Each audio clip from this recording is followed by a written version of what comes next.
We have Crystal Howard. Why am I saying Howard? Crystal Howell, CPA and certified internal auditor, back with us this morning. Good morning. Great to have you back. Good morning. Thanks for having me back. Yes, Crystal I did my Howell. homework, Crystal. He did. And I used the my homework memory. We were to write down everything that we spend. Yes. Every single thing. And we'll see where the money goes. Yes, and I'm glad that you did that because you would have had a week. How was it for you in terms of I getting spent it more into your money routine? eating junk.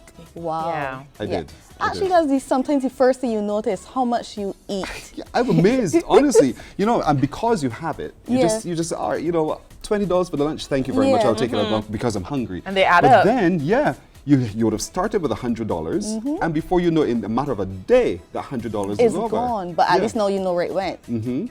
So you would have had a week and you've been able to monitor over the week what your habits are looking like. So then you can imagine once a month is finished, Yes. you'll have a better gauge as to how you're spending, where your money is disappearing to, that $100 that was in your pocket at the beginning of the week that is now non-existent. So you begin to see your habits. And for those who did not do their homework, how much do you remember? I remember that I spent money on snacks that I probably should not have eaten. Yeah. But the biggest thing that I spent on during the week on would be gasoline. Right. So you remember your big spends. Yes. Do you remember your little spends? The little ones are probably the little foxes that would get you in trouble. There you go. And let me ask about this. Tabs. How should people manage tabs? Tabs. You mean like a bar? Well, do you not mean? specifically a bar, but you know, let's go with that. If you have a little thing that you like to do and you have a tab, do you say I have X amount? Do you give them an amount to work with, or do you just I let would it keep prefer going to until give them an the amount end to of the work month? with. Yes. Because if you know that, again, from keeping track and you have your budget and you've worked out what your amount is that you can waste, you will know, okay, when I get to 100, cut me off. Yes. Or when I get to whatever amount you've deemed as acceptable. So that's what you need to do. Yes. Give a cutoff. Give a cutoff because you know if you go over this amount, it might run you into trouble. Right. So, Crystal, now I'm clearer on where the money is seeping. Yes. What do I now need to do? No. Starve. No, I have prepared a spreadsheet this week, which I hope they will pull up. And in that spreadsheet, you will see that I would have had several months where we would have been There we tracking. go. So we pull up the month. Let's start with And December. this is not mine, but go ahead.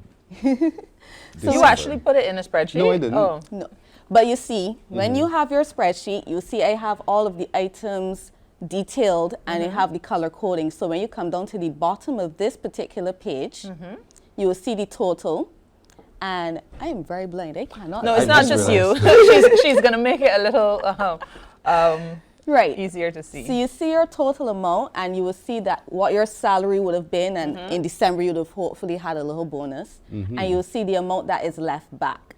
And when you come down a little further, you'll be able to see that the different categories Oh, there you go. for the color coding. Yes, that is so much better. Thank you. So, yes. Yeah. Cell phone, Christmas savings, gifts. internet, so forth. Those kinds of things are now color-coded and brought even greater to the fore. So if you go down a little bit more, You even included a donation to charity. yes, everything Nice. has to be Gifts. in there. All of your outflows. All of your outflows. Pharmacy, everything. I mean, things that people often don't bother to budget for. They just say, oh, I'll just pick this up. Exactly.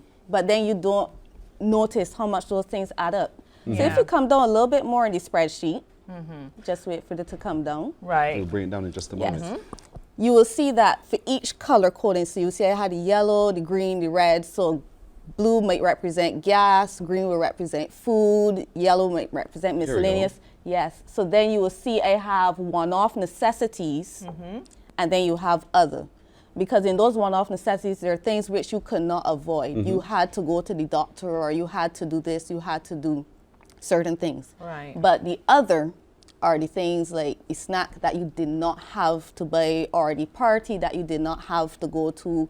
Not saying that these are things you should cut out, but that category helps you to be able to see, okay, if I went over, maybe next month I won't do this, to make sure that I come back into line.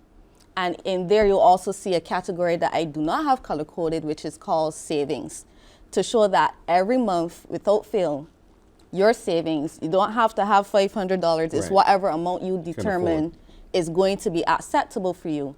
That is the amount you're going to send off. And it may have the end of the month, but believe you me, those things are done. The savings and utilities are done as soon as I'm paid. I like the fees, the prices on these medical insurance things, but often that's not what it looks like. That to be very clear, I did that for a shared household. So Okay. myself and my husband, or yourself and your sister, or whoever you're sharing Yeah. something with. So if you're living with your mother and you're sharing utility bills, You your split. utility bills will be half. So your portion may be.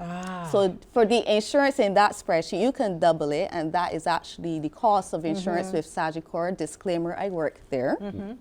So that would be the cost of insurance for a couple. Yes. Split in half. Okay. Discipline, the discipline to do Discipline. this Yes. every time. Yes. And also the discipline to not touch your savings. It's true. It helps when you have the spreadsheet, because when you see that you have, from the very beginning, savings gone, utilities gone, everything else, you're just watching your salary go down. Down and down. And you're there like, whoa. It brings it into a bit of Sharp focus, focus. because before you just spend it without any kind of direction, but now when you're looking at it and you're saying, if I keep at this pace, is half the month is gone, but more than half of my salary or what's left back is gone. I'm not going to make it to the end of the It can be month. so disappointing, though. Yeah. Honestly. It is. Daunting. People Please look with at your it and not know emotions. what to do. What I do on the other side is I look and I see my savings growing, and that gives me a little bit of relief.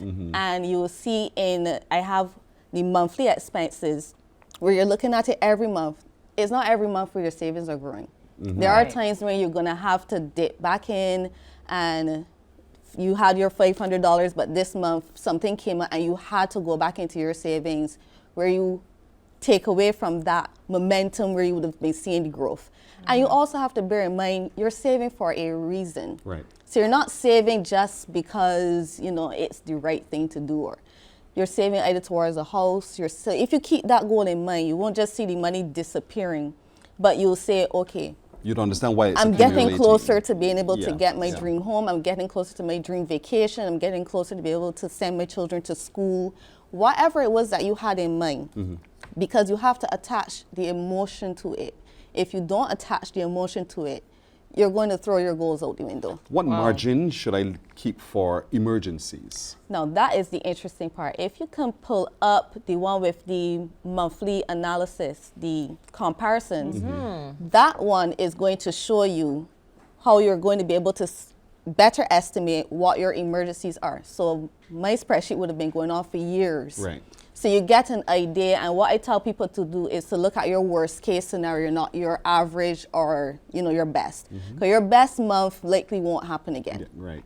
I'm not saying that your worst case is going to happen every time month, either. but if you're prepared for your worst case, that means that on a month where it's a little better, you'll find an ease.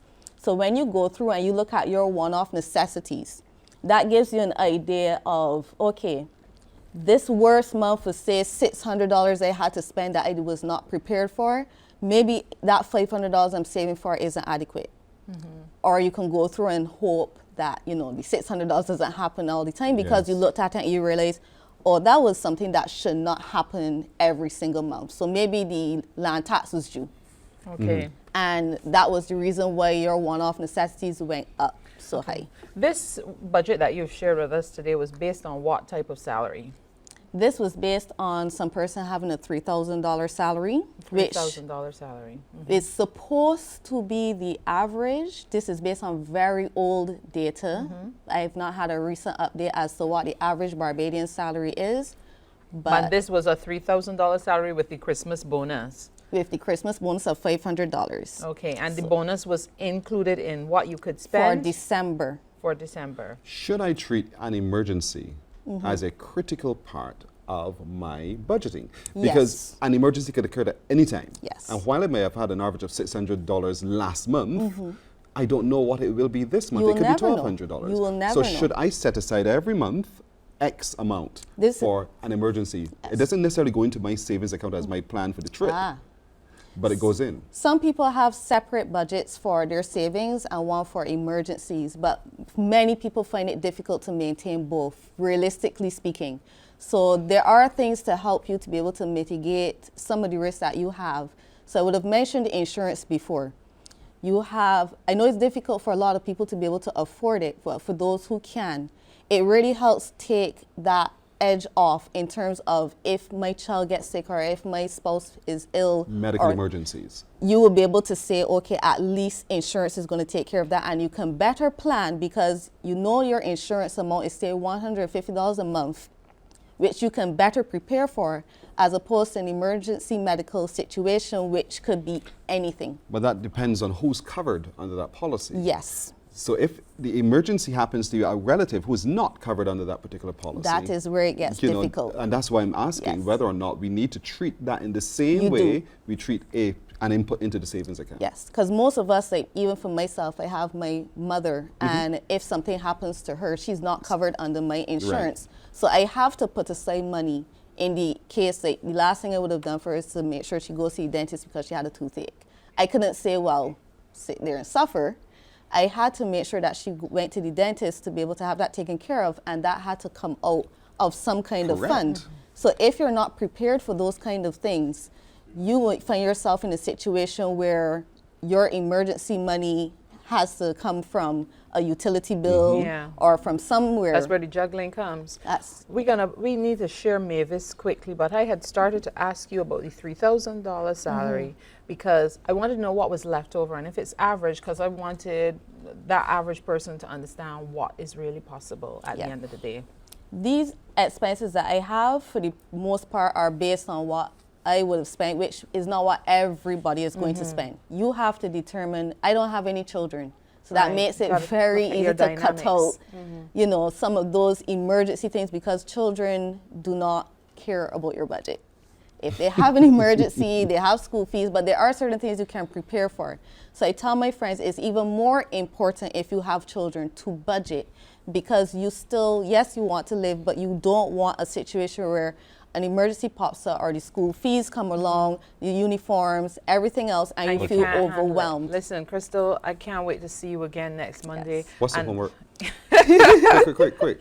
What's the homework? Continue documenting Okay. because we want you to be documented so that Write at it the end all of the down. month, you'll be able to see, based on your salary, what you have left back. Good. And Yeah. we'll be able to discuss then how we can better manage those issues. like it. So Looking that's forward the homework for the month. Looking forward to seeing you again. Crystal Howell, she is a chartered professional accountant and she is also a certified internal auditor.